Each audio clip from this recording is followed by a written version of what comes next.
লাল দরজা। শহর থেকে অনেকটা দূরে পাহাড়ের কোল ঘেঁষে এক পুরনো ডাকবাংলো। রাত তখন গভীর, বাইরে ঝিঁঝি পোকার একটানা ডাক আর ঝোড়ো বাতাসের শোঁ শোঁ শব্দ।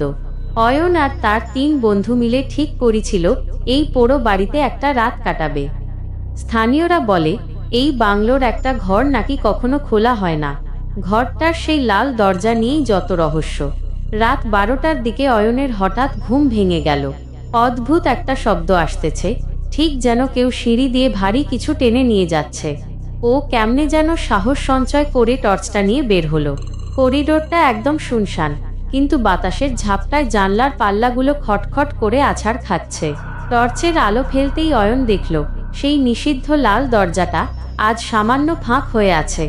দরজার গোড়ায় তাজা রক্ত নয়, বরং কালচে রঙের কি একটা তরল লেপ্টে আছে। অয়ন ভাবল বন্ধুরা হয়তো মজা করতেছে। ও ডাক দিল, কিরে তোরা ভিতরে নাকি? কিন্তু কোনো উত্তর এলো না। শুধু ভিতর থেকে ভেসে এলো খুব ক্ষীণ একটা কান্নার আওয়াজ, ছোট বাচ্চার কান্নার মতো। আবার পরক্ষণেই সেটি অদ্ভুত খিলখিল হাসিতে বদলে গেল। অয়ন ধীর পায়ে ঘরের ভিতরে ঢুকল। ঘরের মাঝখানে একটা পুরনো আয়না, ধুলোয় ঢাকা। সেই আয়নার সামনে কেউ একজন পিঠ ফিরায় দাঁড়ায় আছে। পরনে সাদা পোশাক, কিন্তু চুলগুলো হাঁটু পর্যন্ত লম্বা এবং একদম জট পাকানি। অয়ন কাঁপা গলায় বলল, কে ওখানে? মূর্তিটা নড়ল না, কিন্তু আয়নার ভিতর দিয়ে অয়ন যা দেখল তাতে ওর রক্ত হিম হয়ে গেল। আয়নায় ওই মূর্তিটার মুখ দেখা যাচ্ছে, কিন্তু সেটির কোনো চোখ নাই, শুধু দুটো গভীর অন্ধকার কোটর। আর সেই কোটর থেকে ঝরঝর করে পানি পড়তেছে। সবচাইতে ভয়ঙ্কর বিষয় হলো আয়নার ওই ছায়াটা অয়নের দিকে তাকায় বিভৎসভাবে হাসতেছে, যদিও বাস্তবের মূর্তিটা তখনও পিঠ ফিরাই দাঁড়ায়। অয়ন চিৎকার করে পিছন ফিরতে চাইল, কিন্তু দেখল দরজাটা নিজে থেকেই সশব্দে বন্ধ হয়ে গেছে। সারা ঘরে পচা মাংসের তীব্র গন্ধ ছড়ায় পড়ল। ওই মূর্তিটা এবার আস্তে আস্তে ঘাড় ঘোরাতে শুরু করলো। হাড় মরমর করার শব্দে পুরো ঘরটা কেঁপে উঠতেছে। অয়ন দেখল তার বন্ধুদের নিথর দেহগুলো ঘরের কোনায় স্তূপ করে রাখা। তাদের মুখে কোনো আতঙ্ক নাই, আছে শুধু এক অদ্ভুত শূন্যতা। মূর্তিটা যখন ওর একদম কাছে চলে এলো, অয়ন বুঝতে পারল এটি কোনো মানুষ নয়, বরং বহু বছরের পুরনো কোনো অতৃপ্ত আত্মা, যা এই বাংলোয় কাউরে জীবিত ছাড়ে নাই।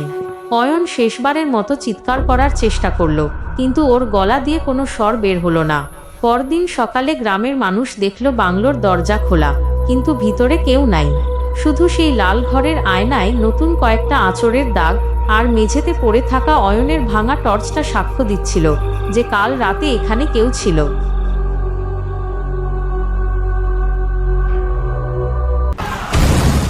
কিছুদিন পর অয়ন নিজেরে আবিষ্কার করল ৭১-এর এক ভয়ানক কাল রাতে।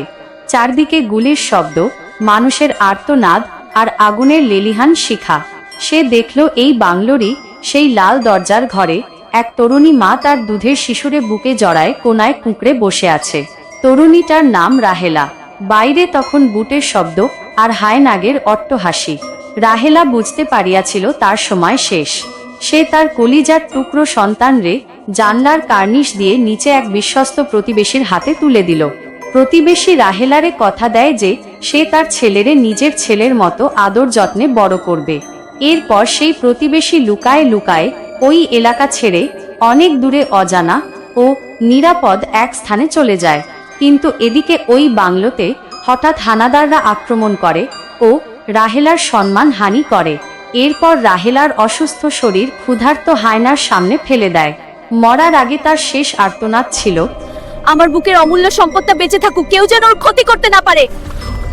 সেই অপূর্ণ মমতা আর তীব্র প্রতিহিংসা মিলে রাহেলারে এক অতৃপ্ত আত্মায় পরিণত করে, যে গত কয়েক দশক ধরে এই বাংলোর লাল ঘরে আসা প্রতিটা মানুষরে তার যন্ত্রণার ভাগিদার করিয়াছে।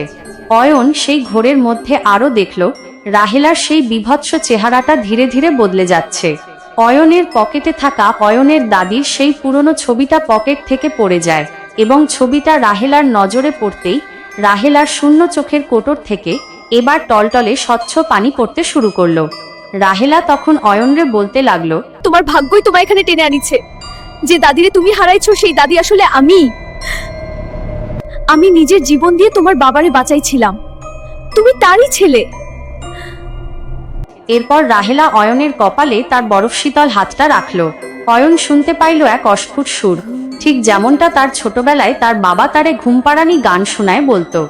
রাহেলার কয়েক দশকের জমে থাকা ক্রোধ মুহূর্তেই শান্ত হয়ে গেল। সে বুঝতে পারল তার ত্যাগ বৃথা যায় নাই, তার বংশ আজও পৃথিবীতে আলো ছড়াচ্ছে। হঠাৎ এক তীব্র আলোর ঝলকানিতে পুরো ঘরটা ভরে গেল। অয়ন দেখল রাহেলার অশরীরী রূপটা ধীরে ধীরে বাতাসে মিশে যাচ্ছে। তার মুখে এখন আর কোনো বিভৎসতা নাই, আছে শুধু এক স্বর্গীয় তৃপ্তি। যাওয়ার আগে সে অয়নের কানে কানে কেমনে যেন বলে গেল, বেঁচে থাকো দাদু ভাই, অনেক বড় হও। এরপর অয়ন ভিন্ন জগৎ থেকে সেই পুরনো বাড়িতে আবারও ফিরে আসে।